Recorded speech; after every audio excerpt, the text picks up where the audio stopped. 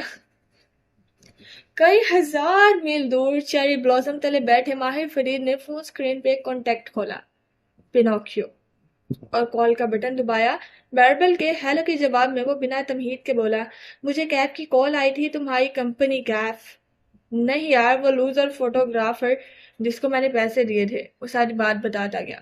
Verbal کو سارا معاملہ جذب کرنے میں چند منٹ لگے. وائی بے، سٹوری تو انٹرسٹنگ ہو گئی ہے. اب میں کیا کروں؟ وہ اسی خراب موڈ کے ساتھ پوچھ رہا تھا. اس کی کال ریکارڈ کر لیتے اور مالا کو دکھا دیتے. اس نے اس کا سدباب پہلے سے کر رکھا ہوگا. وہ میرا یقین نہیں کرے گی. مجھے شک ہے کہ وہ پہلے سے زیادہ سلطان سے کوئی ڈیل کر چکا ہے اور اب مجھ سے بھی پیسے کمانے کے چکر میں ہے.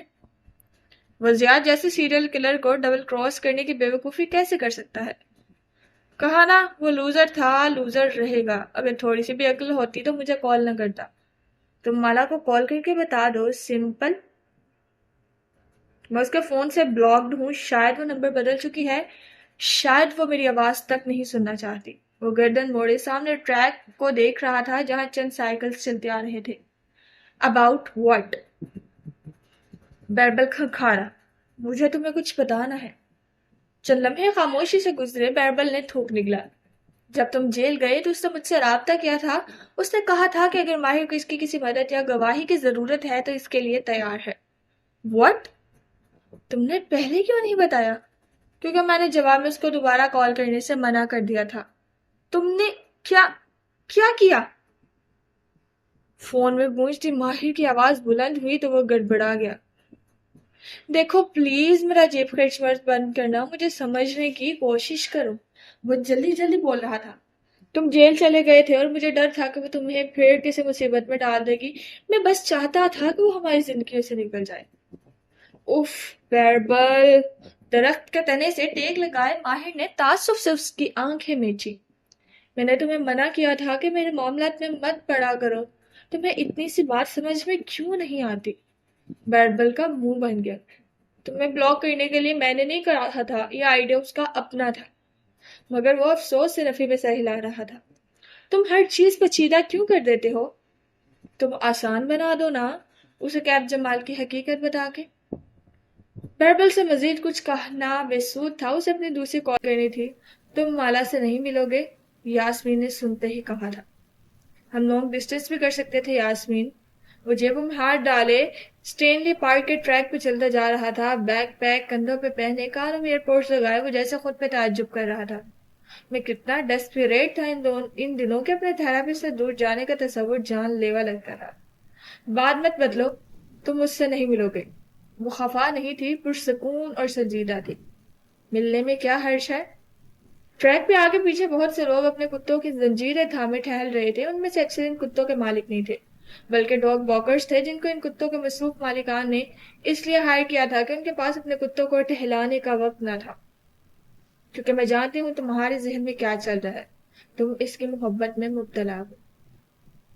وہ وقت بیت چکا ہے. اب وہ شادی شدہ ہے اور اس کو اپنی شادی کی حقیقت معلوم ہو چکی ہے. اسی صاف گوئی سے کہہ رہی تھی. اور تمہیں دور اندر امید بن رہی ہے کہ وہ تمہیں معاف کر دے گی؟ ایسا کچھ نہیں ہے. اس نے سر جھٹکا. البتہ چہرے پہ بے چینی سے نمودار ہوئی تھی. ایسا ہی ہے. تمہارے اندر اس وقت یہی سب چل رہا ہے. وہ اپنی شوہر کو چھوڑ دے اور تمہارے پاس آ جائے. وہ خاموشی سے روش پہ قدم اٹھاتا رہا. کیونکہ معاشرے نے، سطحی لٹریچر اور فلموں نے تمہیں یہی سکھایا ہے کہ تمہاری پسند کی لڑکی اگر تمہیں چھوڑ کے کسی غلط انسان سے شادی کر لے تو جیسے وہ اس سے الگ ہو تم دونوں کو ایک ہو جانا چاہیے. میں نے کہا نا ایسا نہیں ہے. حالانکہ حقیقی زندگی میں ایسا نہیں ہوتا. طلاق آسان نہیں ہوتی ماہر. چاہے وہ ایک سیریل کلر اور ابیوسف شوہر سے لی گئی ہو وہ تلخ ہوا، چاہے وہ دنیا کے بدترین انسان سے لی گئی ہو، کیونکہ وہ حالات جو انسان کو طلاق تک لے کر گئے ہوتے ہیں وہ اس کی ذات کو بری طرح مسخ کر دیتی ہیں. کافی شاپ کے سامنے رکھے ایک میز کے ساتھ مالا کھڑی تھی، بی کیپ پہنے، سر جھکائے. وہ ایک جگہ سے میز پہ رکھے کیکٹس کے گملے کو پانی دے رہی تھی، احتیاط سے قطرہ قطرہ. پیچھے سے پیٹ نے اس کے کندھے پہ ہاتھ رکھا تو وہ ڈر کے اچھلی، جگ ہاتھ سے گر گیا، سارا پانی فرش پہ بہ گیا. سوری. وہ سبل کے معذرت کرتی جلدی جلدی پیپر ٹاول نکالنے لگی. شیلڈن پانی سے بھیگا کھڑا تھا. کوئی بھی رشتہ سیاہ سفید نہیں ہوتا. ہر طلاق لینے والے میاں بیوی کو آپس میں ایک اچھا وقت بھی گزارنا ہوتا ہے. وہ اچھی یادیں کسی ناسور کی طرح ہی رہتی ہیں. وہ ہاربر پہ بنے ایک واٹر فرنٹ پہ بیٹھی تھی، تھوڑی گھٹنوں سے ٹکائے وہ سامنے بہتے پانی کو دیکھ رہی تھی. افق پہ نارنجی گیند دھیرے دھیرے پانی میں ڈوبتی دکھائی دے رہی تھی اور اس کی زرد روشنی میں بہت سے مناظر ابھر رہے تھے. وہ سفید کامدار لباس میں بیٹھی مسکراہ کے نکاح نامے پہ دستخط کر رہی تھی. وہ اور زیاد ساتھ مالدیپ کے اس ریزورٹ کے پرائیویٹ ساحل پہ بیٹھے تھے. وہ کچھ کہہ رہا تھا اور وہ ہنس رہی تھی. وہ ڈرائیو کر رہا تھا، وہ فرنٹ سیٹ پہ بیٹھی مسکرا کے باہر دیکھ رہی تھی. وہ زری ستارے والے لباس اور گہرے میک اپ میں ملبوس تھی. وہ شادی کے بعد ہونے والی کسی دعوت پہ جا رہے تھے. اب یوسف شادی کو ختم کرنا اتنا آسان نہیں ہوتا. طلاق کی طرف جاتا ہر قدم اٹھاتے وقت عورت گلٹ کا شکار ہوتی ہے. کیا وہ درست کر رہی ہے؟ کیا وہ بدل نہیں سکتا تھا؟ کیا اسے ایک اور چانس دینا چاہیے؟ وہ سیو آن فوڈز کے کاؤنٹر پہ کھڑی اپنی گروسری کو بیگز میں ڈال رہی تھی. دفتن پلٹ کے دیکھا. اس سے قدرے فاصلے پہ کیپ جمال کھڑا تھا. اسے دیکھ کے سر کو اسبات میں جنبش تھی، جیسے تسلی دی ہوئی ہو کہ وہ قریب ہی ہے، کوئی اس کا کچھ نہیں بگاڑ سکے گا. وہ ہلکا سا مسکرائی اور واپس اپنی ٹرالی کی طرف جھک گئی. اور طلاق ہونے کے کچھ عرصے بعد عورت کے اندر یہی سب چلتا رہتا ہے. کیا اس نے درست کیا؟ کہیں وہ پچھتائے گی تو نہیں؟ ابیوسف شادیاں لڑکیوں کی سیلف اسٹیم کو تباہ کر دیتی ہیں. ان کا اپنے اوپر سے اعتبار ختم ہو جاتا ہے. رات اس اپارٹمنٹ بلڈنگ کو سیاہ پردوں میں چھپائے ہوئے تھی. وہ بتیاں بجھائی کھڑکی کے پردے برابر کر رہی تھی. ایک جھری سی باہر جھانکا. کیف اپنی کار میں وہاں سے جاتا دکھائی دے رہا تھا. ایک طلاق کے تجربے سے گزرتی عورت ذہنی طور پہ اتنی توڑ پھوڑ کا شکار ہوتی ہے کہ وہ اگلی شادی یا اگلے مرد کے بارے میں نہیں سوچ سکتی. نہ سوچنا چاہیے. جو عورت ایک شادی سے نکل کے فوراً کسی دوسرے رشتے میں خود کو داخل کر لیتی ہیں اس خوف سے کہ کہیں وہ اکیلی نہ رہ جائے، وہ بہت بڑی غلطی کرتی ہے. کمرے میں نیمہ اندھیرا تھا. اس کی روم میٹ اپنے بستر پہ کروٹ لیے سو رہی تھی، مگر وہ جاگی ہوئی تھی. قالین پہ بیٹھے دیوار سے ٹیک لگائے وہ اسکیچ بک پہ تیز تیز انگلیاں چلا رہی تھی. آنکھیں بھیگی ہوئی تھی. ایک پھولوں سے سجی بیکری کا خاکہ سا ابھر رہا تھا. کسی مرد کو طلاق سے گزرتی عورت کی زندگی میں کچھ عرصے تک بالکل مداخلت نہیں کرنی چاہیے، کیونکہ وہ عورت کا ایک ولنریبل وقت ہوتا ہے. ایسے میں درست فیصلے نہیں کر سکتی. وہ خوف اور بے تابی کا شکار ہوتی ہے. اسے پہلے خود کو ہیل کرنا ہوتا ہے، اپنے زخموں کو بھرنا ہوتا ہے، اپنی ذات کا اعتبار واپس حاصل کرنا ہوتا ہے. اس کے بعد اسے کسی نئے تعلق میں جانا چاہیے، ورنہ اس کا اگلا تعلق بھی کامیاب نہیں ہوتا. وہ خاموشی سے ٹریک پہ چلتا، کانوں میں گونجتی یاسمین کی آواز سن رہا تھا. طلاق لینے والے اکثر لوگ اکیلے رہ جانے کے خوف سے ایک بہت بڑی غلطی کرتے ہیں. وہ سمجھتے ہیں کہ طلاق نے زخم ان کو دیا ہے، جو دکھ اور غم ان کی ذات کے اندر بیٹھ گیا ہے یہ اگلی شادی سے ٹھیک ہو جائے گا. ان کو جیسے ہی کسی نئے شخص سے محبت ہوگی وہ ان کا زخم بھر دے گا. وہ پارک کے دھانے تک آن پہنچا تھا. اس کا رخ پارکنگ میں کھڑی اپنی کار کی جانب تھا. حالانکہ اس دنیا کا حساب الٹا ہے. انسان کو ایسے نہیں بنایا گیا کہ کوئی دوسرا انسان اس کے ٹوٹے دل کو جوڑ سکے. انسان کو بریک اپ کے بعد خود کو خود تندرست کرنا ہوتا ہے، اپنی ذات پہ فوکس کرنا ہوتا ہے. پھر جب وہ اپنے آپ میں مطمئن ہو جاتا ہے، خوش اور خود انحصار، تب اسے اگلے تعلق کے بارے میں سوچنا چاہیے. وہ زخموں سے بھرا دل لے کر اگلے تعلق میں جائے گا تو دوسرے انسان کو بھی زخمی کر دے گا. زیاد نے مالا کے ساتھ یہی کیا تھا. وہ پرانے زخم سے خود کو تندرست کیے بغیر نئے تعلق میں بن گیا تھا، اسی لیے وہ خوش نہیں رہ سکا. وہ بڑبڑا رہا تھا. وہ یقیناً اس میں کسی دوسری عورت کو تلاش کر رہا تھا. چونکہ وہ اندر سے ناخوش تھا تو اسے لگا کہ اس کے کرب کی وجہ مالا ہے. اس نے اپنے اندر کی ناخوشی اپنے رشتے میں انڈیل دی اور یوں وہ اسے چھوڑ کے چلی گئی. وہ کار کے ساتھ ٹیک لگائے کھڑا تھا، خاموشی سے اسے سنتا ہوا. اس وقت اس کی زندگی میں واپس آ کے تم اس کو کنفیوز کرو گے. اسے اپنے لیے زیاد کو چھوڑنا ہے، تمہارے لیے نہیں. ماہر، میں اس سے اس لیے نہیں ملنا چاہتا یاسمین. وہ بے بسی سے ہاتھ اٹھائے کہہ رہا تھا. پارکنگ لوٹ میں کھڑا تنہا مرد جسے دور سے دیکھو تو لگے کہ وہ خود سے باتیں کر رہا ہے. وہ مشکل میں ہے، میں اسے نکالنا چاہتا ہوں. وہ میری کلائنٹ نہیں ہے، تم ہو. مجھے تمہاری بھلائی سوچنی ہے، اور اگر تم اس وقت اس کی زندگی میں گئے تو تم خود کو اور اس کو دونوں کو ہرٹ کرو گے.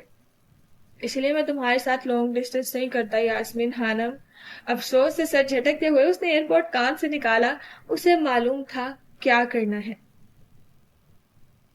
زیاد باہر آئے گا تو ہم اندر آئیں گے. ماہی نے نگینہ بیگم کے کمرے میں داخل ہوتے ہی ڈور ٹوک کہا تھا. وہ ایک وسیع روشن کمرہ تھا، نیلے اور سفید رنگ سے آراستہ تھا جیسے شہر کے سبتالوں کے کمرے ہوتے تھے. نگینہ بیگم بیڈ پہ لیٹی تھی اور زیاد سامنے ایک کاؤچ پہ سر جھکائے بیٹھا تھا. اندرانی انہیں اندر لائے تو اس نے سر اٹھایا. مالا کو دیکھتے ہی وہ تیزی سے اٹھ کھڑا ہوا، لیکن پھر ماہی کے الفاظ پہ اس کے تنے اعصاب ڈھیلے پڑ گئے. وہ مالا کا ہاتھ تھامے ہوئے تھی جو صرف نگینہ بیگم کو دیکھ رہی تھی. ان کے چہرے کے ایک حصے پہ بینڈیج لگے تھے اور بہت سی نالیاں ان کے جسم کے ساتھ بے بس تھی. آپ آ جائیں، میں باہر جا رہا. زیاد سنجیدگی سے کہتا دروازے کی طرف بڑھا. دونوں ایک طرف ہٹ گئے. وہ ان کے ساتھ سے نکل کے چلا گیا. ماہی البتہ اس کو گھورتی رہی یہاں تک کہ وہ کوریڈور کے دوسرے سرے پہ گمنہ ہو گیا. پھر اس نے ناخوشی سے مالا کو دیکھا. وہ بہت فکر مندی سے نگینہ بیگم کو دیکھ رہی تھی. ہمیں کیا ضرورت تھی آنے کی؟ ماہی اس کے کان میں گھس گئی. وہ ایک ماں ہے، مائیں ایک جیسی ہوتی ہیں ماہی. کبھی ہماری ماں بھی ایسے ہسپتال میں تھی. مالا نے پلٹ کے اسے گھورا. ماہی کے ماتھے کے بل قدرے سیدھے ہوئے. ندامت سے تھوڑی جھکا دی. اور وہ میرے ساتھ ہمیشہ اچھی رہی ہے. زیاد اور میرا معاملہ ایک طرف، میری انسانیت ابھی ختم نہیں ہوئی کہ میں ان کی بیمار پرسی کرنے نہ. سرگوشی میں کہہ کے وہ نگینہ بیگم کی طرف مڑی. وہ ابھی نیند سے جاگی تھی. بدک آنکھیں کھول کے انہیں دیکھا، پھر گیلی پل کے مسکرائی. آنٹی، آپ کیسی ہیں؟ وہ نرمی سے پوچھتے ان کے قریب آئی. پیچھے کھڑی مائی کے ماتھے پہ پھر سے سلوٹیں پڑنے لگی. بس اللہ جس حال میں رکھے. آپ کیسی ہو؟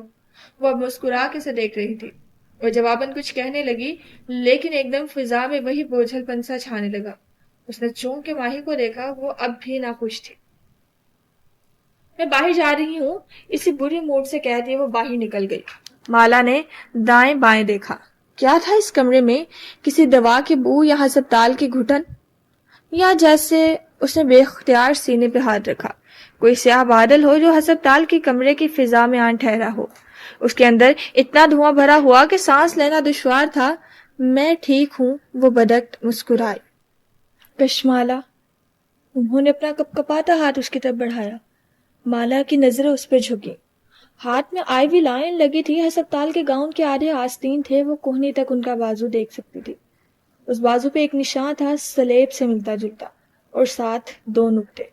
اس نے پہلے یہ کبھی نہیں دیکھا تھا. وہ ہمیشہ پوری آستین کے شلوار قمیض پہنتی تھی. زیاد سے صلح کر لو. انہوں نے اس کا ہاتھ تھام لیا. آنکھوں میں آنسو تھے. آنٹی، میں یہ بات نہیں کرنا. میری زندگی کم ہے. خدا کے لیے میرے بیٹے کو مت چھوڑو. اور اب تکلیف سے سانس لے رہی تھی. میری پوتی کو مت مارنا. وہ جہاں تھی وہیں کھڑی رہ گئی. آپ کو کیسے؟ مجھے خواب آیا تھا بیٹے. میں جانتی ہوں اس بارے میں. خدا کے لیے اس کو مت مارنا. انہوں نے اپنے بوڑھے ہاتھ اس کے سامنے جوڑ دیے. آنکھوں سے آنسو بہہ رہے تھے. اور زیاد، اس کی آنکھیں بھیگنے لگی. وہ نہیں جانتا. وہ بدک بول رہی تھی. خدا کے لیے اس کو مت مارنا، وہ بہت قیمتی ہے. انہوں نے اس کا ہاتھ اپنے ہاتھ میں تھام لیا. وہ کچھ اور بھی کہہ رہی تھی، لیکن اس لمحے کچھ اور ہوا. اسے کچھ چبھا تھا ہتھیلی پہ. اس نے چونک کے اپنا ہاتھ نکالا، پھر دیکھا نگینہ بیگم کی انگلی میں ایک انگوٹھی تھی، ایک پلین انگوٹھی۔ وہ اسے پلین سمجھتی تھی، لیکن اس نے آج دیکھا تھا کہ وہ پلین نہیں تھی۔ اس کا سبز نگینہ اندر کی طرف مڑا ہوا تھا، وہ قدرے نکیلا تھا، اس کی نوک اسے چبھی تھی زور سے، اتنے زور سے کہ اسے کچھ یاد آیا تھا۔ یہی چبھن یہ پہلے بھی اسے محسوس ہوئی تھی۔ وہ اس چبھن کو جانتی تھی، مگر کہاں، کب؟ اس نے ہتھیلی کی پشت سے گیلا گال صاف کیا۔ آپ ریسٹ کریں، میں پھر آؤں گی۔ یہ ان کی باتیں نہیں تھی جنہوں نے اسے غیر آرام دہ کر دیا تھا، یہ فضا کا بوجھل پن تھا، کچھ عجیب سا، جیسے کوئی آسیب ہو۔ وہ جیسے ہی باہر آئی، تازہ ہوا اس کے چہرے سے ٹکرائی، اس نے کھل کے سانس لیا، جیسے کسی آگ سے جلتی ہوئی عمارت کے سیاہ دھوئیں سے باہر نکلی ہو، جیسے ابھی ابھی اس نے اپنی جان بچائی ہو۔ ماہی اس کا انتظار کر رہی تھی، اسے دیکھتے ہی اٹھ کھڑی ہوئی۔ وہ دونوں بھی ابھی راہداری کے سرے تک آئی تھی جب زیاد سامنے کھڑا دکھائی دیا۔ کیا ہم بات کر سکتے ہیں؟ وہ بے چینی سے ان کے قریب آیا، لیکن ماہی نے انگلی اٹھا دی۔ مجھ سے اور میری بہن سے دور رہو، ورنہ میں پولیس کو بلا لوں گی۔ میں اس ملک کی شہری ہوں، یہ بات مت بھولنا۔ انگلی اٹھا کے اس کو تنبیہ کیا، البتہ مالا نے جیسے نہیں سنا۔ وہ زیاد کو نہیں دیکھ رہی تھی، زیاد سلطان جیسے اس کے لیے اب وجود نہیں رکھتا تھا۔ وہ بس ایک ہاتھ سے دوسری ہتھیلی کو پکڑے اپنے خیال میں آگے بڑھ رہی تھی۔ اس چبھن میں ایسا کیا تھا جو شناسا تھا؟ ماہی پارکنگ میں کار لینے گئی تو وہ داخلی لابی میں کھڑی ہو گئی۔ شیشے کی دیوار سے وہ کاؤنٹر کو دیکھ سکتی تھی۔ اندرانی وہاں کھڑی کاغذات میں سائن کر رہی تھی۔ مالا نے پتلیاں سکوڑ کے اس کو دیکھا۔ اندرانی پرس میں سے کچھ نکال رہی تھی، کینیڈین ڈالرز کے نوٹ۔ یعنی نگینہ آنٹی کے پاس کسی قسم کی ہیلتھ انشورنس نہیں تھی، ورنہ وہ کیش کیوں پے کرتی؟ اس نے اطراف میں دیکھا۔ یہ اس شہر کا ایک مہنگا ترین ہاسپٹل تھا، وہ بنا انشورنس کے یہاں علاج کیسے افورڈ کر سکتی تھی؟ زیادہ پیمنٹ کرتا تو وہ نوٹس نہ کرتی، اس کے پاس حرام حلال کا بہت پیسہ تھا۔ لیکن اندرانی، وہ اتنا سارا کیش لے کر کیوں گھوم رہی تھی؟ زیاد اسے اتنا پیسہ کیوں دے گا؟ وہ تو کسی کو اپنا بخار تک نہیں دیتا۔ اس کی نگاہوں نے دور تک اندرانی کا پیچھا کیا۔ اس کمرے میں سفید دھواں سا بھرا تھا۔ ایک کوڑا کینوس سٹینڈ پہ جمع تھا، وہ سامنے سٹول پہ بیٹھی تھی، سبز رومال بالوں پہ باندھے وہ سوکھے برش کو دھیرے دھیرے کوڑے کینوس پہ رگڑ رہی تھی۔ ہر رگڑ کے ساتھ ایک تصویر سبھر رہی تھی، سونے کے کنگن پہنی بھری بھری کلائیاں۔ وہ پرات میں رکھی سبزی کاٹ رہی تھی، ان کی تصویر دیکھتے ہی دیکھتے حرکت کرنے لگی۔ وہ ایک دم پیچھے ہو گئی، سانس رک گیا، پل کے جھپکنا بھول گئی۔ وہ سفید دوپٹہ سر پہ جمائے، کانوں کے پیچھے عرصے چہرہ جھکائے کھیرے کاٹ رہی تھی۔ دفتن سبز آنکھیں اٹھا کے اسے دیکھا، ان کی آنکھوں کی گرد جھریاں بہت کم تھی، جلد ملائم تھی، وہ جوان دکھائی دیتی تھی۔ ماں، اس کی پلکیں بھیگنے لگی۔ تم نے اسے کیوں منع کیا مالا؟ وہ غمزدہ نظر آ رہی تھی۔ کس کو؟ تم نے اسے خود کو پکارنے سے کیوں منع کیا؟ وہ جیسے اس سے مایوس تھی۔ ماں، میری زندگی میں بہت مسئلے چل رہے ہیں۔ آنسو اس کی آنکھوں سے ٹپ ٹپ گرنے لگے۔ مجھے پیسے چاہیے ہیں، معید مجھے باغ میں میرا حصہ نہیں دے رہا، زیاد اس شہر میں ہے، اور یہ بچہ کسی کو خود کو پکارنے سے منع نہیں کرتے۔ اس کو نہیں سن رہی تھی۔ ماں، معید میرا حق نہیں دے رہا، مجھے جے پی کو پیمنٹ کرنی ہے۔ وہ رونے لگی تھی زور زور سے۔ کشمالا، کشمالا! کسی نے اس کا کندھا جھنجھوڑا، وہ ایک دم اٹھ بیٹھی۔ وہ کمرے میں تھی، تمام بتیاں روشن تھی، اور اس کے روم میٹ تعجب سے اس کے قریب جھکی، اس کا کندھا ہلا رہی تھی۔ اٹھو، تم رو رہی تھی۔ اس نے اپنا چہرہ چھوا، وہ آنسوؤں سے بھیگا تھا۔ وہ جلدی سے اسے صاف کرنے لگی۔ وہ مالا کو عجیب سی نظروں سے دیکھتی اپنے بیڈ کی طرف چلے گئی۔ شاید اس نے اس کی نیند میں خلل ڈال دیا تھا۔ یہ فجر سے پہلے کا وقت تھا، ساری دنیا سو رہی تھی۔ وہ بالکنی میں چلی آئی، ہلکی سی شال لپیٹ کے وہاں رکھی، آرام کرسی پہ بیٹھ گئی، آنکھیں ابھی تک بھیگی ہوئی تھی۔ معید، مجھے میرے حصے کے پیسے چاہیے ہیں۔ اس نے معید کو کال کی، لیکن اس نے نہیں اٹھائی۔ وہ آج کل اس کی کالز نہیں اٹھاتا تھا۔ پھر اس نے آڈیو میسج بھیجا، اس کے سوا چارہ نہ تھا۔ ابھی میرے پاس پیسے نہیں ہیں یار، دے دوں گا۔ ٹائپ شدہ جواب فوراً موصول ہوا۔ مجھے ارجنٹ چاہیے، مجھے کسی کے پیسے دینے ہیں۔ تم ماہی سے مانگ سکتی ہو۔ میں تم سے قرض نہیں مانگ رہی جو تم کہہ رہے ہو کہ ماہی سے پوچھ کے دیکھو۔ میں تم سے اپنا حصہ مانگ رہی ہوں۔ میں کچھ کرتا ہوں چند لمحے کے لیے ٹائپنگ کے نقطے بنتے اور مٹتے رہے، وہ کچھ لکھ لکھ کے مٹا رہا تھا۔ تمہارے پاس بہت سے ڈائمنڈز بھی تھے، وہ زیاد کے لوکر میں رہ گئے ہیں۔ لکھنے کے بعد اس کو بری طرح گلٹ محسوس ہوا، اس کی تمام جیولری زیاد کے لوکر میں نہیں رہ گئی تھی۔ کچھ اس کے پاس بھی تھی، لیکن زیور آخری راستہ تھا۔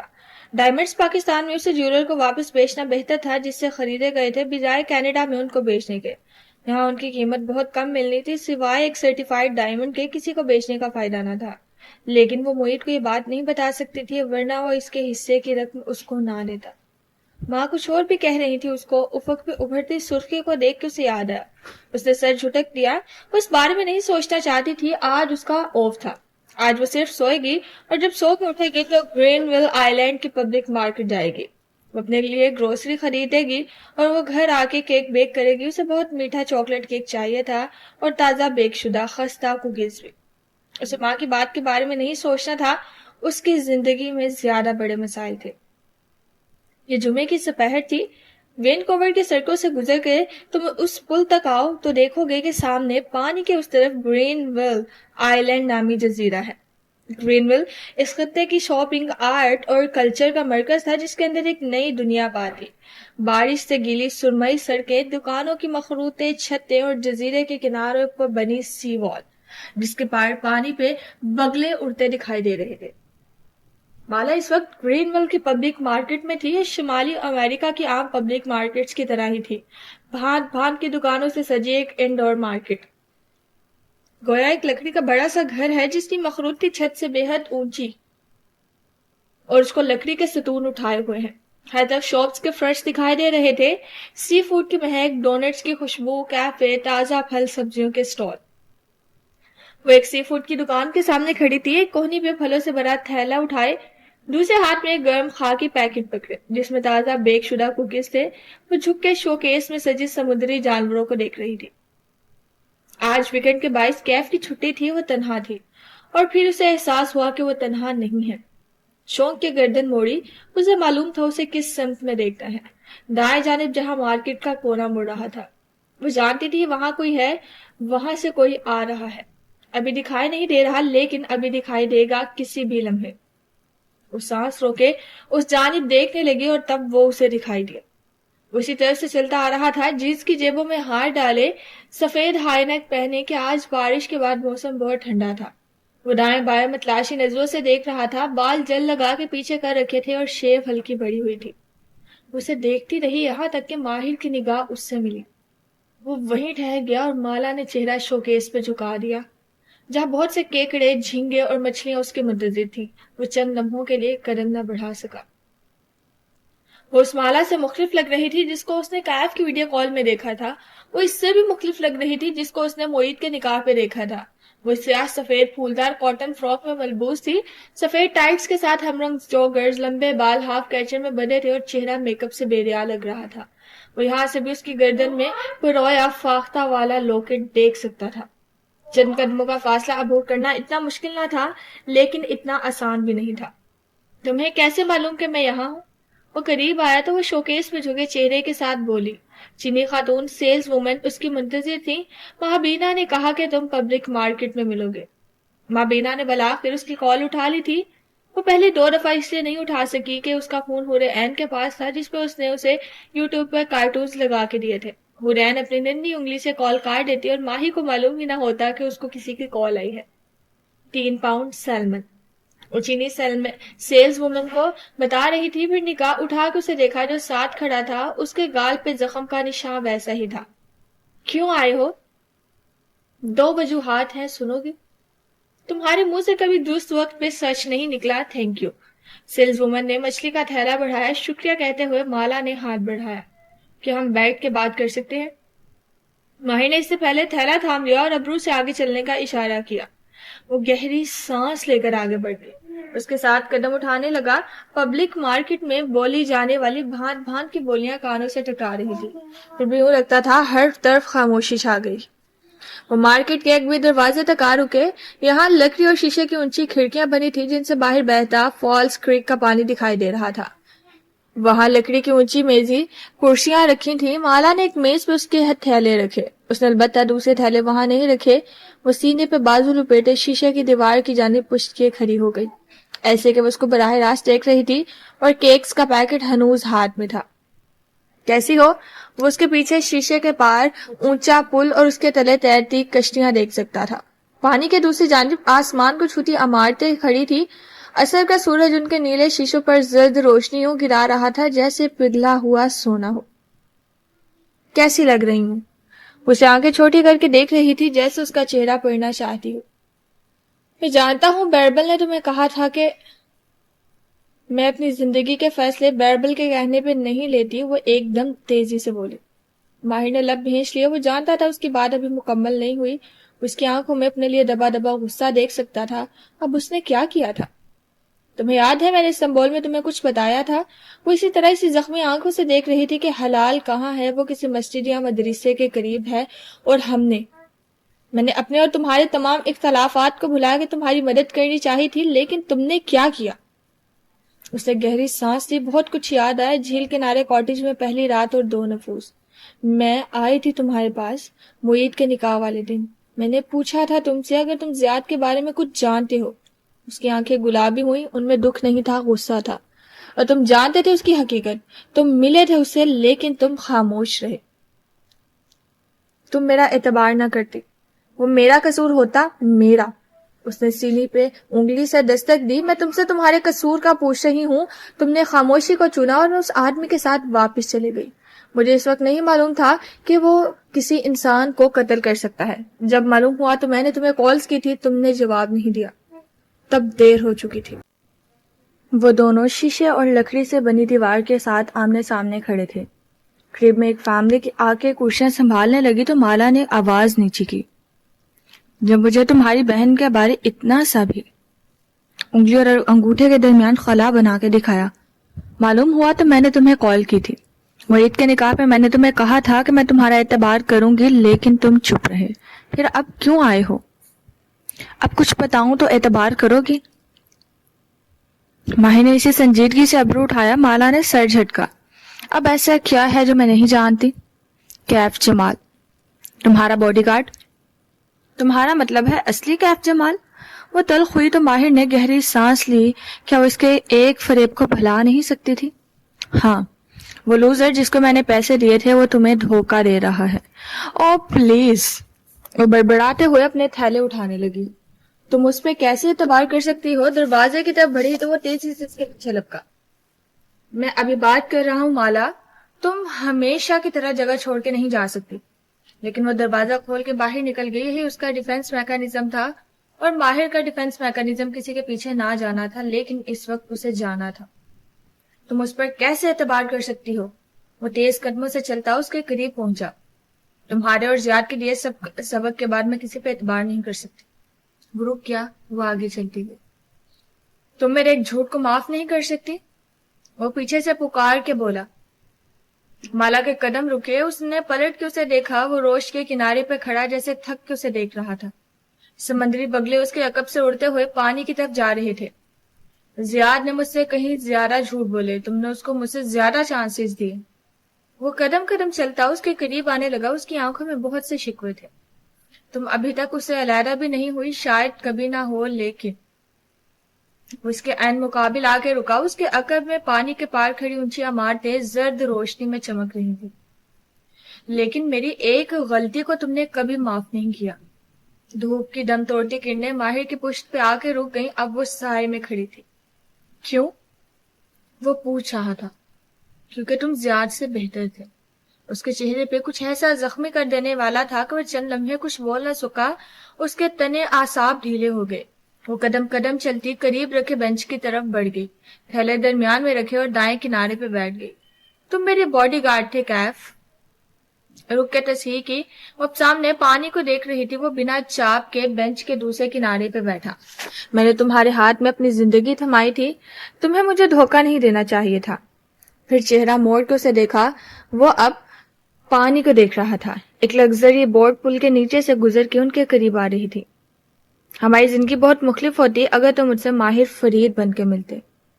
تم میری بات کا اعتبار نہ کرتی. وہ قریب آتی سفید کشتی پہ نظر جمائے ہوئے تھا. لوگوں نے عرصہ ہوا ماہر فرید کا اعتبار کرنا چھوڑ دیا تھا. تم نے میرا وہ وقت نہیں دیکھا. اس کے چہرے پہ پرانے زخموں کو چھیڑنے سے اٹھنے والی تکلیف کی لکیریں ابھر رہی تھی. وہ چند لمحے اس کا چہرہ دیکھتی رہی، پھر گردن موڑ لی. میں نے تمہیں عرصہ پہلے معاف کر دیا تھا. میں ان باتوں سے بہت آگے بڑھ چکی ہوں. ماہر نے چونک کے اسے دیکھا، کچھ کہنے کے لیے لب کھولے لیکن پھر سر جھٹک دیا.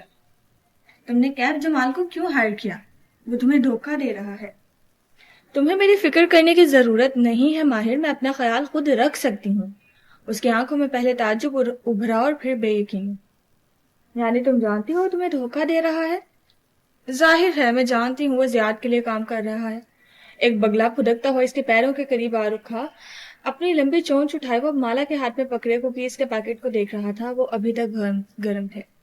تم نے اسے کیوں ہائر کیا؟ کیونکہ زیاد اسی شہر میں ہے. وہ بھورے پیکٹ کا کنارہ پھاڑ رہی تھی. وہ چونکا، پھر اس کے ہاتھ کو دیکھا. وہ پیکٹ کا منہ کھول کے اس کی طرف بڑھائے ہوئے تھے. میں سمجھا تم اسے کھلانے لگی ہو. بگلے کی طرف اشارہ کیا جو امید سے اس کے قدموں کے قریب بیٹھا تھا. اس کو کھلانا جرم ہے. وہ سادگی سے اسے دیکھ رہی تھی. ماہر نے ایک نظر ان بسکٹس کو دیکھا. اس سے کچھ یاد آیا اندرون لاہور کی گلیاں اور ٹوٹی ہوئی نان خطائے. نو تھینکس، میں میدے اور چینی سے بنی بیکری آئٹمس نہیں کھاتا.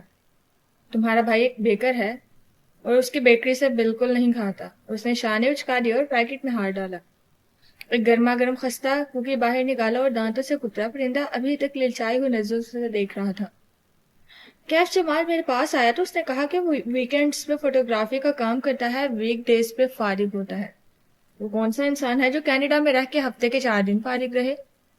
وہ جو کسی کے پے رول پہ ہو. وہ گھٹنوں پہ کوہنیاں رکھے آگے کو ہو کے بیٹھا پانی کو دیکھ رہا تھا.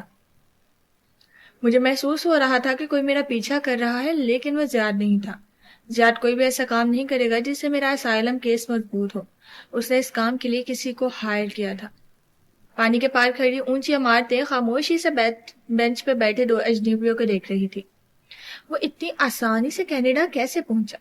وہ میرے پاس کیوں آیا؟ ظاہر ہے زیاد کے اس میں ہاتھ تھا. وہ چاہتا تھا کہ کیف جمال بہت قریب سے میرے اوپر نظر رکھے. زیاد جیسا شخص تنہا کام نہیں کرتا، اس کے پاس ایسے کاموں کے لیے مددگار کمیونٹی ہے. تم نے اس کا کام آسان کیوں بنایا؟ کیونکہ میں ہر وقت گردن گھما کے اپنے دائیں بائیں کسی غائب تعاقب کار کو ڈھونڈتے ڈھونڈتے تھک گئی تھی. کیا یہ بہتر نہیں کہ آپ کا دشمن آپ کی نگاہوں کے سامنے رہے تاکہ آپ اس پر نظر رکھ سکیں؟ کیپ یور اینیمیز کلوزر، وہ بڑبڑایا. اپنے دوستوں کو قریب اور دشمنوں کو قریب تر رکھو. ویکینڈز پہ کیا ہوتا ہے؟ وہ اب تیسرا بسکٹ نکال رہی تھی. ماہر نے ایک ناپسندیدہ نظر اس پیکٹ پہ ڈالی. زیاد تب میرا پیچھا خود کرتا ہے، لیکن آج کل وہ اپنی ماں کی وجہ سے مصروف ہے، تو امید ہے کہ اس وقت وہ ہمیں نہیں دیکھ رہا ہوگا. اس کی ماں کو کیا ہوا؟ Blood cancer. اس نے جھرجھری سے لے کے سر جھٹکا. تم مجھ سے ملنے کیوں آئے ہو؟ سنجیدگی سے یاد دلایا. ساتھ ہی کلائی پہ بنی گھڑی دیکھی. کیا اس کو دیر ہو رہی تھی یا وہ بتانا چاہ رہی تھی کہ وہ اس کے ساتھ زیادہ دیر نہیں بیٹھنا چاہتی؟ وہ فیصلہ نہ کر سکا. مجھے کیف نے کال کی تھی، وہ میرے ساتھ بھی ڈیل کرنا چاہتا تھا. میں تمہیں کیف کے دھوکے سے بچاتا. میری طرف دیکھو ماہر، تمہیں کیا نظر آتا ہے؟ وہ رخ موڑ کے اسے براہ راست دیکھنے لگی. میں ایک سائیکوپیتھ قاتل کی بیوی ہوں جو اپنے شوہر سے بچنے کے لیے 7 سمندروں کا سفر کر کے یہاں آئی ہے. وہ آدمی میرے ساتھ کچھ بھی کر سکتا ہے کیونکہ میں اس سے طلاق لے رہی ہوں. جب تک وہ آزاد گھومے گا میری جان خطرے میں رہے گی. اس لیے مجھے یہ نہ بتاؤ کہ تم مجھے بچانا چاہتے ہو. کوئی کسی کو نہیں بچا سکتا. میں یہاں اکیلی ہوں اور مجھے اکیلے سروائیو کرنا ہے. تم میرے لیے کچھ نہیں کر سکتے. نہ میں چاہتی ہوں کہ تم میری زندگی میں مداخلت کرو. میں تمہاری زندگی میں مداخلت کرنے نہیں آیا. اس کی آواز دھیمی تھی. وہی بات دہرانے آیا ہوں جو میں نے تمہیں لاہور میں کہی تھی. لاہور. اس شہر کے ذکر سے ایک دم بہت کچھ یاد آیا. اندرون لاہور کی گلیاں، ٹوٹی ہوئی نان خطائی. کیا تم میری بہن کو ڈھونڈنے میں میری مدد کر سکتی ہو؟ میں نہیں جانتی تمہاری بہن کہاں ہے. زیاد جانتا ہے. ایک لمحے کے لیے پانی کے کنارے کھڑی تمام عمارتیں خاموش ہو گئیں. بگلے اڑنا بھول گئے اور کشتیاں رک گئی. اس نے میرے سامنے اعتراف کیا تھا کہ وہ حلال کی لوکیشن جانتا ہے. وہ سرکار کا کلائنٹ ہے. کوچ. وہ بڑبڑائی. وہ کہہ رہا تھا تم اور زیاد الگ ہو یا نہ ہو، میں تمہارے کسی فیصلے میں مداخلت نہیں کروں گا. مجھے اپنی بہن چاہیے، اور اس وقت صرف زیاد سلطان ہے جو اس کو واپس لا کے دے سکتا ہے. وہ خاموشی سے بغور اس کو دیکھے گئی. وہ دھیمی آواز میں کہہ رہا تھا, میں نہیں جانتا تمہارا حلال کے ساتھ کیا تعلق ہے, لیکن کچھ ایسا جو میری اور تمہاری سمجھ سے اوپر ہے. میں انسانوں کے بارے میں کبھی غلط نہیں ہوتا. تم میری مدد کر سکتی ہو. وہ ٹھہرا. بدلے میں مالا نے افسوس اور سر جھٹکا بدلا. یہ طے تھا کہ ماہر فرید لین دین کے بغیر کوئی بات نہیں کر سکتا تھا. بدلے میں تم جو کہو گی میں کروں گا. تم مجھ سے کچھ بھی مانگ سکتی ہو, میں تمہاری مدد نہیں کر سکتی. اس کا جواب اتنی تیزی سے آیا تھا کہ چند لمحے کے لیے وہ کچھ بول نہ سکا, بس اسے دیکھے گیا. وہ اپنے تھیلے اٹھا رہی تھی. مالا, اس کی آواز میں زمانے بھر کی شکایتیں تھی. میں تمہاری مدد نہیں کر سکتی کیونکہ تم اپنی بہن کو ڈھونڈنا ہی نہیں چاہتے. وہ تھیلے لیے اٹھ کھڑی ہوئی. وہ چونک کے گردن اٹھا کے اسے دیکھنے لگا. میں اتنے برس سے اس کو ڈھونڈ رہا ہوں. تم اس کو نہیں, اس جادوگر کو ڈھونڈ رہی ہو. وہ ناسمجھی سے اسے دیکھتے ہوئے کھڑا ہوا. تم آج تک اسے تلاش نہیں کر پائی کیونکہ تم اس کو تلاش نہیں کر رہے ماہر فرید. اسی سنجیدگی سے اس کی آنکھوں میں دیکھ رہی تھی. وہ دونوں بینچ کے ساتھ کھڑے تھے. ایک طرف روش پہ چلتے لوگ تھے اور دوسری جانب پانی پہ دم توڑتی نارنجی کرنیں. تم میری زندگی میں کیوں آئے؟ حلال کے لیے نہیں. تم سرکار کی تلاش میں تھے کیونکہ تمہیں کسی نے کہا تھا کہ حور جہاں کی بیٹی سرکار کو جانتی ہے. کیونکہ سرکار میرے اوپر جادو کر رہا تھا. تم سرکار کے ساتھ obsessed ہو ماہر. حلال اس کے پاس ہے. اگر میں اس جادوگر کو ڈھونڈ لوں تو تم اس کو صرف حلال کے لیے نہیں تلاش کر رہے, تم اس سے اپنا انتقام بھی چاہتے. اس نے کوکی کے آدھ خالی پیکٹ کا کنارہ پھاڑا, پھر پرس سے ایک پین نکالا اور سر جھکائے اس کے ہاتھوں کی حرکت دیکھ رہا تھا. ایک ہتھیلی پہ بھورا کاغذ رکھے اس پہ پین سے کچھ لکھ رہی تھی. جس دن تمہیں یہ سمجھ آ جائے کہ تمہیں صرف اور صرف اپنی بہن کو ڈھونڈنا ہے, مجھے کال کرنا, میں تمہاری مدد کروں. ماہر فرید نے کاغذ تھام لیا. اس پہ ایک موبائل نمبر درج تھا. وہ اب تھیلے اٹھائے پبلک مارکیٹ کی عمارت کی طرف جا رہی تھی. اسے چند چیزیں مزید لینی تھی. وہ دھیرے سے واپس بینچ پہ بیٹھا, ہاتھ میں پکڑی پرچی کو دیکھا. دماغ جیسے کسی خواب سے جاگا تھا. کیا وہ اسی لیے ہمیشہ سے ایک قدم آگے رہا تھا؟ 2 دن بعد ویسٹ اینڈ پہ بہت سی اپارٹمنٹ بلڈنگز بنے تھے. ان میں سے اپارٹمنٹ ماہر کا بھی تھا. سامنے سڑک تھی اور پھر سبزہ زار شروع ہوتا تھا جو ڈھلان کی شکل میں نیچے سمندر کے اس حصے تک جاتا تھا. شہر سے ٹکراتا تھا. سبزی اور سمندر کے درمیان ایک پتھریلی روش تھی. اس شام اس روش پہ وقفے سے لوگ گزرتے دکھائی دے رہے تھے. ایسے میں وہ جوگرز تلے گھاس رونتا ڈھلان سے نیچے اتر رہا تھا. دفتن اس کے قدم سست ہوئے. اس ڈوبتی شام کی روشنی میں اسے یہاں سے دیکھ سکتا تھا. وہ سی وال پہ بیٹھی پانی اور خشکی کے دھانے پہ پیر لٹکائے وہ حد نگاہ تک پھیلے پانی کو دیکھ رہی تھی. کھلے بال پیچھے کو اڑ رہے تھے. کیا کیف جمال ہمیں دیکھ رہا ہے؟ اسی کے ساتھ آ کے بیٹھا. جوگرز اسی کے انداز میں نیچے لٹکا لیے. معلوم نہیں, میں نے اسے چھٹی دے دی تھی. مالا نے شانے اچکائے. اس کے جوتے, پرس اور ایک پانی کی بوتل منڈیر پہ اس کے ساتھ رکھی تھی. نگاہیں اس نارنجی گیند پہ جمی تھی جو پانی سے ذرا اوپر تیر رہی تھی. تمہاری ٹانگ کیسی ہے؟ اس کے سوال پہ ماہر چونکا. بھی یاد آیا تو شانے اچکا دیے. ٹانگیں ٹوٹتی رہتی ہیں. پھر اپنے عقب میں اشارہ کیا. مالا نے پلٹ کے دیکھا. ڈھلان سے اوپر سے عمارتوں کی چوٹیاں دکھائی دے رہی تھی.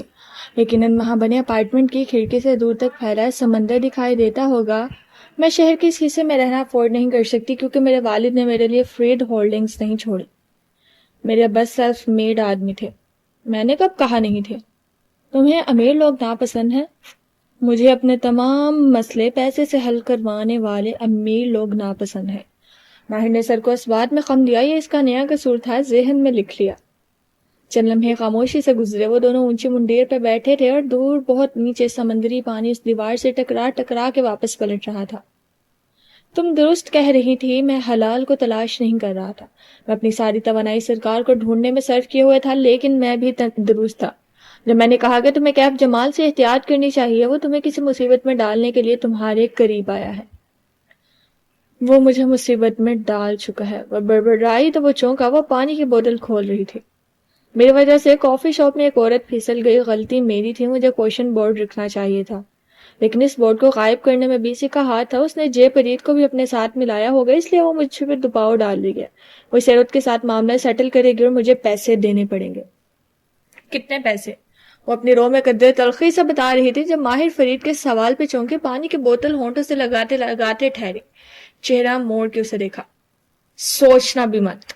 کیا کہ تم وہ رقم ادا کرو گے؟ اس نے تیزی سے بوتل نیچے کی، آنکھوں میں زمانے بھر کا غصہ اتر آیا تھا۔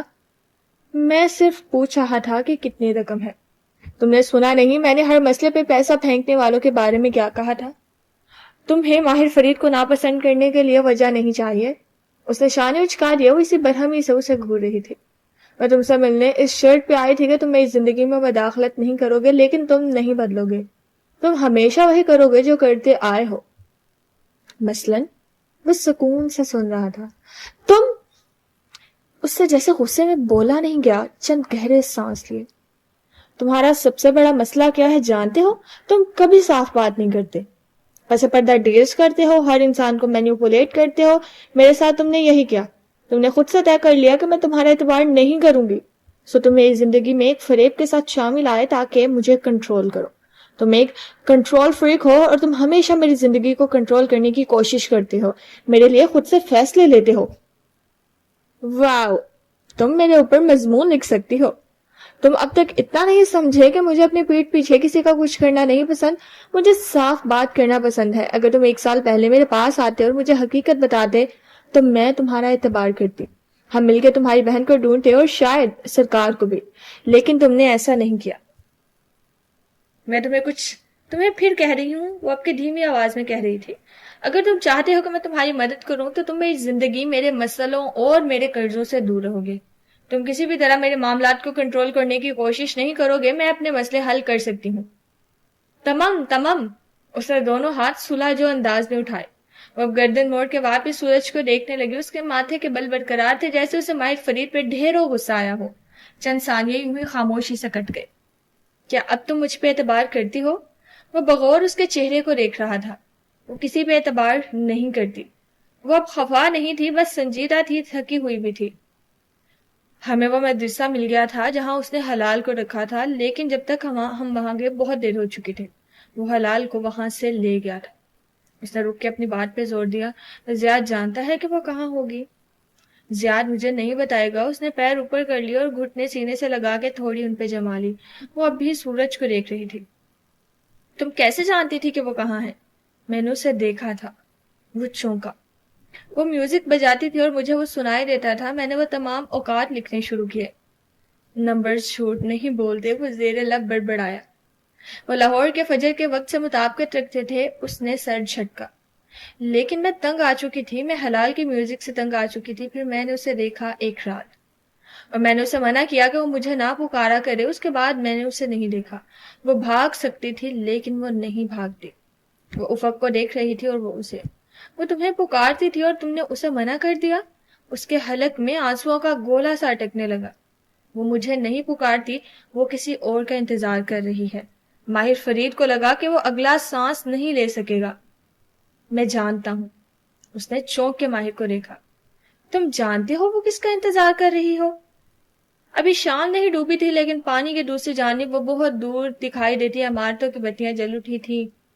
ہاں، اس نے مجھے ایک نام بتایا تھا، وہ جو اس کو وہاں سے نکالنے آئے گا۔ کون؟ والا کو تعجب ہوا۔ وہ دور آسمان پہ مدھم سا پورا چاند دکھائی دے رہا تھا۔ بدر۔ بدر کون؟ اسے ایک لمحے کے لیے حیرت ہوئی اور اگلے ہی لمحے اس کے ذہن میں جھماکا سا ہوا۔ بدر کون ہے؟ میں نہیں جانتا۔ وہ مالا کو نہیں دیکھ رہا تھا، وہ سورج کے ساتھ ایک ہی آسمان پہ تیرتے چاند کو دیکھ رہا تھا۔ حلال نے کہا تھا کہ وہ اس کے ساتھ قید ہوگا اور وہ ایک ساتھ بڑے ہوں گے۔ حلال کو یہ سب کیسے معلوم تھا؟ میں نہیں جانتا۔ میں صرف سرکار کو ڈھونڈ رہا تھا۔ میں اس لڑکے کو بھی ڈھونڈ رہا تھا، اسی لیے میں کبیرہ کے بیٹے آلیان میں انٹرسٹڈ تھا۔ وہ اب بھی اس کو نہیں دیکھ رہا تھا۔ وہ لڑکا جو سرکار کی قید میں ہوگا، کبیرہ کا بیٹا آلیان، وہ بہت چھوٹا تھا جب اس قید میں گیا۔ اب وہ بڑا ہو چکا ہوگا، 16-17 برس کا۔ شاید اس نے نام بدل لیا ہو۔ کیا تم کسی بدر نامی لڑکے کو جانتی ہو؟ پشمالہ مبین کی رنگت پھیکی پڑ چکی تھی۔ اس نے بدک تھوک نگلا۔ نہیں۔ گردن نفی میں ہلائی اور سامنے دیکھنے لگی۔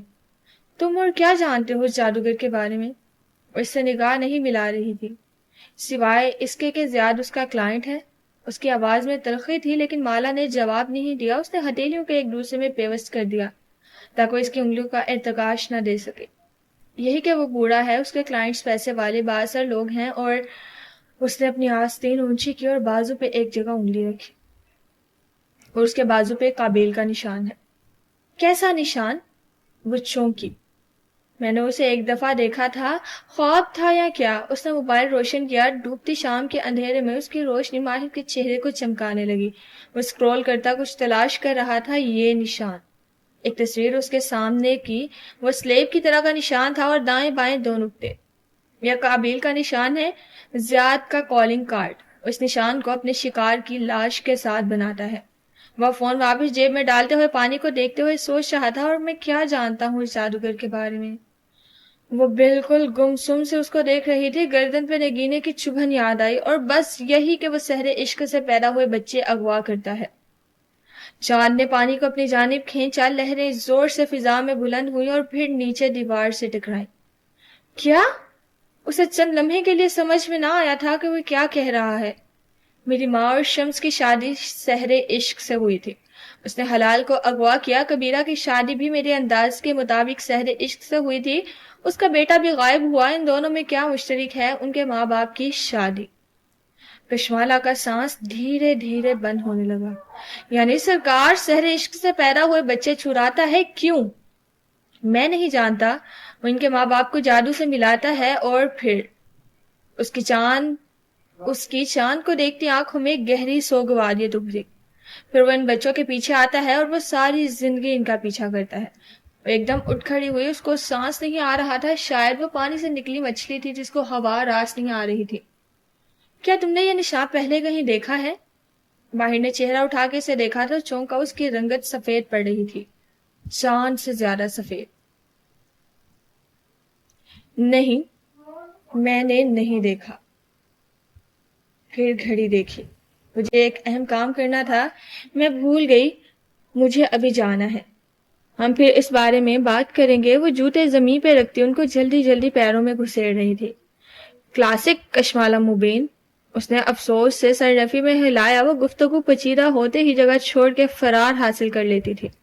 وہ اب ڈھلان پہ اوپر چڑھ رہی تھی. وہ اسے چڑھتے دیکھ رہا تھا. اس نے جوگرز ٹھیک سے نہیں پہنے تھے. ان کا پچھلا حصہ اس کی ایڑیوں تلے دبا ہوا تھا. مالا، اس نے پکارا، لیکن وہ نہیں رکی. ہر قدم من بھاری کا ہو رہا تھا. ساری دنیا نگاہوں کے سامنے گھومنے لگی تھی. انگوٹھی کے نگینے کی چبھن، قابیل کا نشان، سحر عشق سے پیدا ہوئے بچے. میری پوتی کو مت مارنا، وہ بہت قیمتی ہے. بوڑھے ہاتھ نے اس کے ہاتھ کو پکڑ رکھا تھا. ساری دنیا ایک دم سیاہ اور سفید ہو گئی تھی. سارے رنگ غائب ہو گئے تھے. سب واضح تھا، صاف اور شفاف. بس اسٹاپ تک پہنچتے ہی وہ رکی. گہرے سانس اندر کھینچے. 1 2 3. پھر موبائل اسکرین روشن کی. وہ گوگل میپس لنک کھول رہی تھی. وہ ایک نمبر ملا رہی تھی. مجھے ایک اپوائنٹمنٹ چاہیے. اس کی آواز کپائی تھی. ابورشن کے لیے. ماہر فرید کے کیف جمال بننے سے 3 ماہ پہلے. استنبول شہر کا معروف کاروباری مرکز لیبنات تھا. لیبنات میں جہاں سڑک کے عین اوپر بہت سے کمرشل دفاتر بنے تھے، وہیں بہت سے کاروباری افراد نے اپنے آفس مین روڈ سے دور رہائشی کالونیوں کے اندر بنے ولاز میں قائم کر رکھے تھے. اس کا ایک مقصد ٹریفک کے بے ہنگم شور اور آلودگی سے خود کو محفوظ رکھنا تھا، بالخصوص ان افراد کے لیے جن کا کام تخلیقاتی نوعیت کا تھا. اس کا دوسرا مقصد پرائیویسی تھا. یہاں کے کاروباری افراد نہیں چاہتے تھے کہ ان کے ملاقاتی سر عام ان کے دفاتر میں داخل ہوں. اس شہر کے باسیوں کو اپنی پرائیویسی میں درار پڑنے کا خوف ہمیشہ لاحق ہوتا تھا. ایسا ہی ایک ولا سرمئی 4 دیواری سے گھرا تھا اور اس کے سیاہ گیٹ پر اس کا نام جلی حروف میں درج تھا، کیف. یہ قاسم علی امتیاز فرید کے نام کے پہلے حروف سے بنایا گیا نام تھا، جو اس آرکیٹیکچرل فرم کی پہچان بن چکا تھا. قریباً 10 برس پہلے ماہر فرید نے اس شہر میں منتقل ہونے کے بعد اس فرم کی بنیاد رکھی تھی، اور ان 1.5 برس میں اس عمارت کے خد و خال میں کوئی تبدیلی رونما نہیں ہوئی تھی. پھیکی سرمئی دیواریں جو کسی قسم کے سبزے سے خالی تھی. زارینہ فرید اپنے آفس میں کھڑی ٹہلتے ہوئے فون پہ بات کر رہی تھی. شیشے کے دروازے کے باعث باہر سے گزرتی شبنم بنا کسی دقت کے اس کو دیکھ سکتی تھی. وہ چند ماہ پہلے یہاں آئی تھی اور پھر اس نے واپس جانے سے انکار کر دیا تھا. شبنم چند کاغذات لیے ماہر کے آفس کی طرف جا رہی تھی. ایک کینہ توڑ نظر ازارہ پہ ڈالی، پھر آگے بڑھ گئی. ہال کے اختتام پر بنا دروازہ کھٹکھٹایا، پھر ہینڈل گھمایا. دروازہ چوکھٹ سے جدا ہوا اور اندر کا منظر واضح ہوا. وہ میز کے کنارے جھکا کھڑا ایک گرافک ٹیبلٹ پہ انگلی سے سوائپ کر رہا تھا. نگاہ اٹھا کے اسے دیکھا اور سوالیہ ابرو اٹھایا. 15 جولائی. وہ جتا کے کہتی قریب آئی اور ایک کاغذ اس کے سامنے رکھا. ہمیں اپنا ڈیزائن 15 جولائی تک پیش کرنا ہے. ماہر کی نگاہ کیلنڈر کی طرف اٹھ گئی. جنوری کا صفحہ سامنے تھا. ہمارے پاس 5 ماہ سے زیادہ وقت ہے. پھر غور سے شبنم کو دیکھا جیسے اس کی ناگواری کی وجہ نہ سمجھ پا رہا ہو. شبنم نے پہلو بتا پلٹ کے بند دروازے کے پار دیکھا, پھر واپس ماہر کو. تمہیں زارا سے کیا مسئلہ ہے؟ وہ گہری سانس لے کر سیدھا ہوا, قلم نیچے کیا. بیربل کہتا ہے. بیربل کو ہم سنجیدہ نہیں لیتے شبنم. نرمی سے یاد دلایا اور کرسی پر بیٹھا. مگر متعامل ہوئی. زارا ہماری فرم کا حصہ تب بنی ہے جب ہم اسٹیبلش ہو چکے ہیں. اس پوزیشن کے لیے بہتر لوگ موجود تھے. آفس میں کہا جا رہا ہے کہ آپ نے عہدہ اپنے کزن کو دے کر زیادتی کی ہے. میری کزن یا فارنر. اسے پہلے بدلا وہ ناخوش لگتی تھی. ترکش قوم بہت ریسسٹ ہے ماہر بے. ان کو صرف بہت فارنرز پسند ہے جن کے پاس ڈالرز ہوتے ہیں. قوم ڈالرز کے لیے اپنے ماں باپ کو بھی بیچ سکتی ہے. پاؤنڈز. اس نے تصحیح کی لیکن وہ نہیں سن رہی تھی. زارا جب سے آفس میں آئی ہے ہمارے آفس کے ماحول میں ڈرامہ بھر گیا ہے.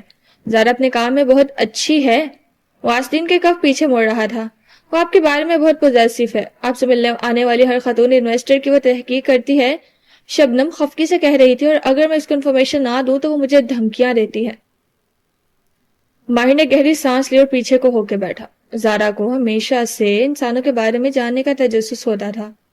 ہمیں فرید ہولڈنگ میں جب بھی کسی کے بارے میں کوئی بھی معلومات چاہیے ہوتی تھی ہم زارا کو کال کرتے تھے. زارا میری بہترین دوست ہے اور وہ یہ سب کیف کے لیے کر رہی ہے. اس نے ناک سکوڑتے ہوئے نفی میں سر ہلایا. وہ یہ سب آپ کے لیے کر رہی ہے. وہ کسی کو آپ کے قریب ہوتے نہیں دیکھنا چاہتی. وہ ٹیک لگائے دھیرے سے مسکرا دیا. میرے قریب کوئی بھی نہیں ہے. بیربل کہتا ہے کہ زارا کرائسس میں ہمیشہ چھوڑ دینے والوں میں سے ہے. وہ یہاں بھی تب آئی ہے جب آپ اپنے قدم جما چکے تھے.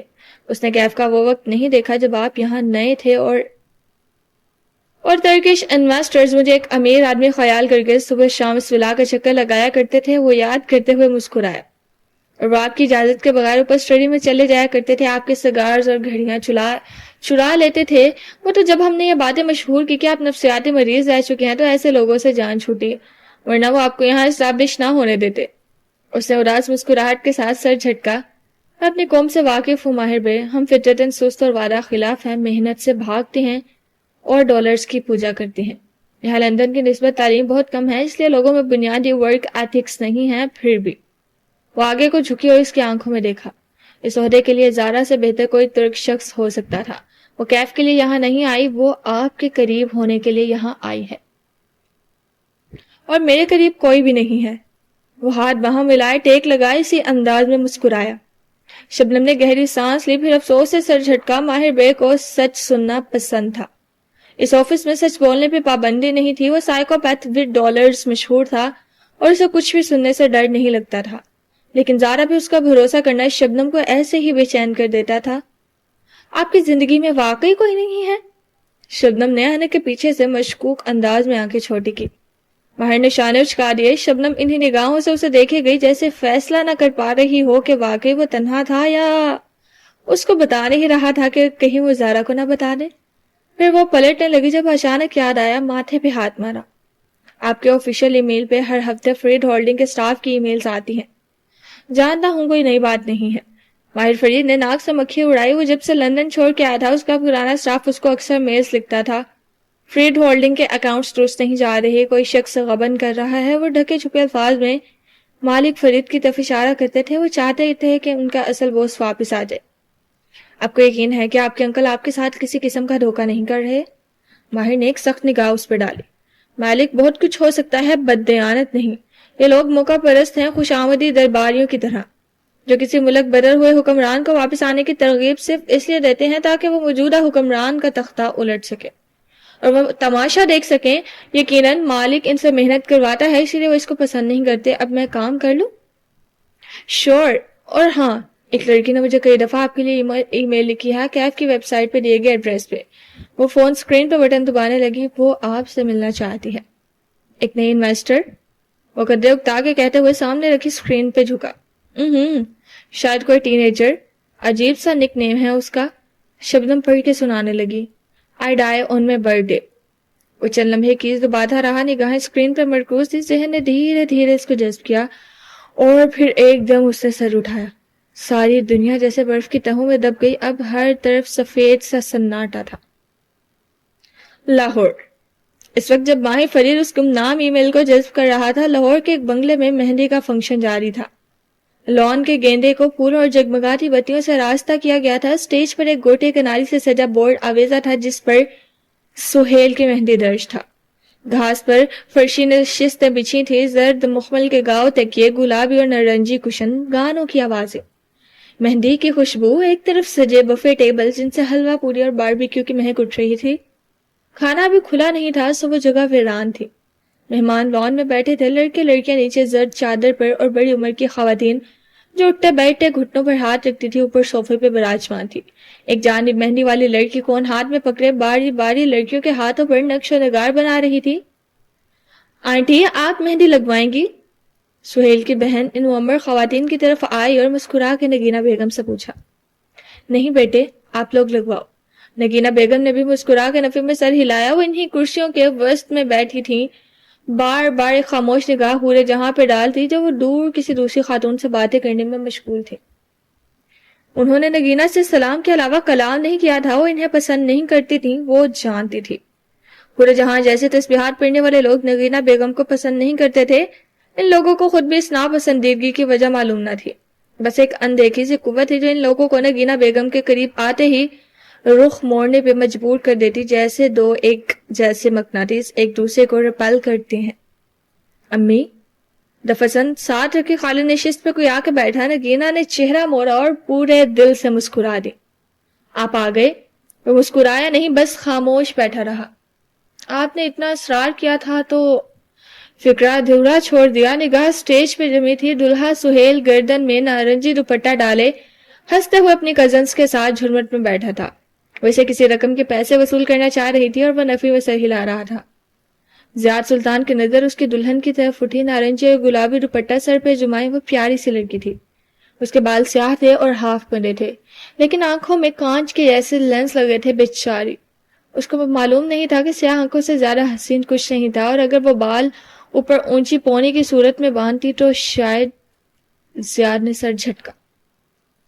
ہر چہرے میں اس کا عکس تلاشنا چھوڑ دو بیٹے، 1.5 سال سے زیادہ ہو گیا ہے. انہوں نے اس کے قریب سرگوشی کی. کس کا عکس؟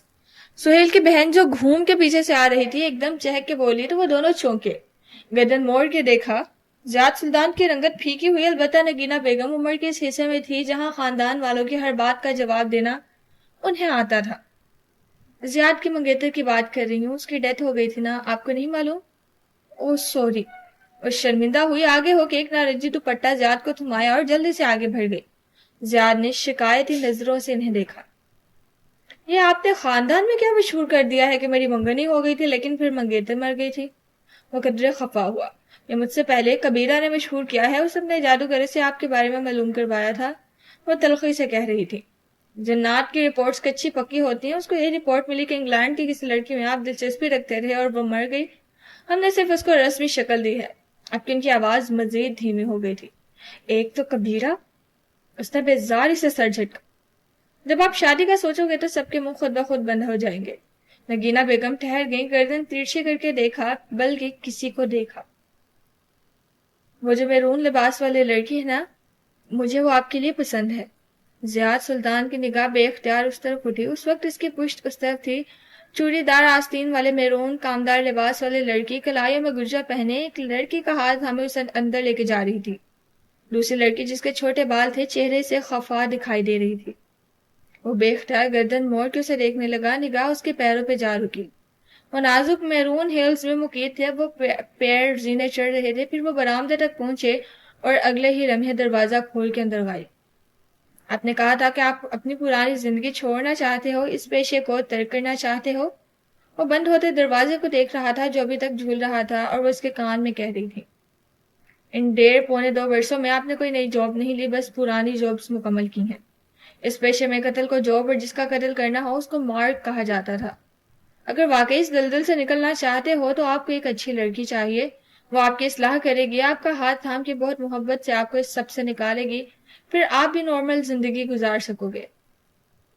جھولتا دروازہ اب دھیرے دھیرے ساخت ہو رہا تھا. یہ ہے وہ لڑکی جس کے لیے سب کچھ چھوڑا جا سکتا ہے؟ ان کی سرگوشی زیاد سلطان کے کان میں کسی نغمے کی طرح گونجی۔ وہ کچھ کہہ نہ سکا، کوئی ٹرانس سا تھا، دھیرے سے اٹھا اس دروازے کی طرف بڑھ گیا جس کے پار وہ گم ہوئی تھی۔ گھر کا اندرونی حصہ بھی بتیوں اور گیندوں کے پھولے سے سجایا گیا تھا۔ وہ دونوں لابی میں لگے آئینے کے سامنے کھڑی تھی۔ میرون لباس والی مالا سینے پر بازو لپیٹے افسوس سے ماہی کو دیکھ رہی تھی، جو آنکھوں میں آنسو لیے اپنے عکس پہ نظر جمائے ہوئے تھی۔ اتنی کیا قیامت آ گئی ہے ماہی؟ وہ جیسے تھک چکی تھی۔ کم وقت پارلر والی قیامت ہی تو لے آئی ہے، سارے بال خراب کر دیے میرے۔ وہ شدید خفا تھی۔ مالا اس کے پیچھے آ کھڑی ہوئی، وہ اسے قدرے دراز کرتی، دونوں ہاتھ اس کے کندھوں پہ رکھے اور آئینے میں ماہی کے عکس کو دیکھا۔ ماہی کے بال بہت چھوٹے کٹے تھے، اس کے بال مختلف تھے، لمبے ڈھیلے مصنوعی کرلز ڈالے، ایک کندھے پر سامنے کو پریڈ تھے، کانوں میں بڑے بڑے سلور کے جھمکے ان کو مزید دلکش بنا رہے تھے۔ 3 گہرے سانس لو، شاباش۔ سانس نہیں، اس کی جان لینی ہے میں نے۔ کینیڈا ہوتا تو اس کو سیو کر دیتی۔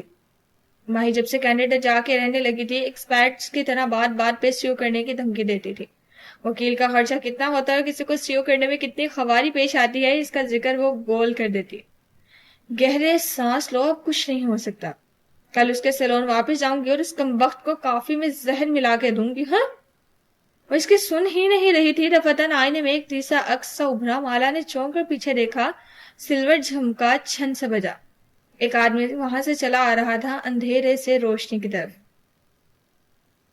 سابلی رنگت، دراز قد، بھورا کرتا، گردن میں نارنجی دوپٹہ جو تمام لڑکے پہنے ہوئے تھے۔ مالا کی نگاہ اس سے ملی تو اس نے سوالیہ ابرو اٹھائی۔ کیا ہوا؟ خیریت؟ وہ قریب آ رہا تھا۔ مالا نے شانے اچکائے۔ چوپ چوپ۔ دونگلیوں کی کینچی بنا کے ماہی کے لبوں کی طرف اشارہ کیا اور جھرجھری لیتی فون کی طرف متوجہ ہوئی جو مسلسل بج رہا تھا۔ زیاد بھائی؟ ماہی البتہ فوراً سے سنبھل کے پلٹ گئی، پلکوں پر اٹکا آنسو اندر اتار لیا۔ کیسے ہیں آپ؟ میں اچھا ہوں، آپ دونوں کیسی ہیں؟ بس یوں ہی۔ وہ جبرن مسکرائی، پھر مالا کو دیکھا، وہ موبائل پر بٹن دبا رہی تھی، جھمکے چہرے پر برہمی تھے۔ ظہیر کسی نئے مسئلے کا بتا رہا تھا۔ 2 دن کے لیے ریسٹورانٹ کیا چھوڑ آئی تھی، کوئی نہ کوئی مسئلہ شروع ہو جاتا۔ مالا، اس نے جوتا اس کے پیر پہ رکھا۔ مالا نے سر اٹھایا، ایک سنجیدہ نظر زیاد پہ ڈالی۔ فائن، ایکسکیوز می، میں ذرا کام کر رہی ہوں۔ سر واپس فون پہ جھکا دیا۔ وہ CCTV ایپ کھول کے اوشن کے کیمراز چیک کر رہی تھی۔ آپ کی کتاب کے بارے میں پڑھا تھا، اچھا لگا۔ او ہاں، تم مجھے انسٹا پہ فالو کرتی ہو نا؟ وہ ہلکا سا مسکرایا، پھر سے ایک نظر مالا کو دیکھا۔ وہ ماتھے پر بل لیے فون پہ جھکی تھی۔ میں چلتا ہوں، انجوائے۔ وہ آگے بڑھ گیا۔ ماہی نے اسے راہداری میں مڑتے دیکھا اور جب وہ نگاہ سے اوجھل ہو گیا تو وہ مالا کی طرف پلٹی۔ یہ ہمارا کزن ہے، سیکنڈ کزن صحیح، لیکن تم اتنی روڈ کیوں ہو رہی تھی؟ مالا نے سب آنکھیں اٹھا کے سنجیدگی سے اسے دیکھا۔ میں کام کر رہی ہوں۔ پھر گہرے سانس لے کر فون نیچے کیا، اور مجھے اس سے اچھی وائب نہیں آئی تھی۔ مطلب؟ اس نے جواب نہیں دیا، آنکھیں بند کر کے ناک سے سانس اندر کھینچا جیسے کچھ سونگا ہو، جیسے فضا میں کچے گوشت کی مہک ہو۔ ہر انسان کی ایک وائب ہوتی ہے، ایک انرجی، اور اس کی وائب میں کچھ ایول سا تھا۔ اب چلو، ماں ناراض ہوگی، پہلے ہی تم نے اتنا وقت سیلون میں لگا دیا۔ وہ خفا ہو رہی تھی۔ مائی کو سیلون کے ذکر پہ اپنا غم پھر سے یاد آ گیا۔ وہ دونوں آگے بڑھ گئیں۔ راہداری کے دھانے پہ ستون کی آڑ میں کھڑا زیاد سلطان جہاں تھا وہی رہ گیا۔ ساکت جامت، استنبول۔ فرید لار نامی اپارٹمنٹ کے لیونگ روم کے سیاہ پردے برابر تھے۔ وہ بے چین سا دائیں بائیں چکر کاٹ رہا تھا۔ سیاہ پینٹ پہ ہم رنگ ہائی نیک پہنے، آستین پیچھے کو موڑے، وہ بار بار بالوں میں ہاتھ پھیرتا۔ دفتن ڈور بیل بجی۔ ایک لمحے کے لیے وہ بے یقینی سے کھڑا رہ گیا۔ کیا یہ سچ تھا؟ اگلے ہی لمحے وہ تیر کی طرح دروازے کی طرف لپکا۔ مجھے مرنے سے ڈر نہیں لگتا۔ اس کے سامنے کھڑی تھی، نیم آنکھوں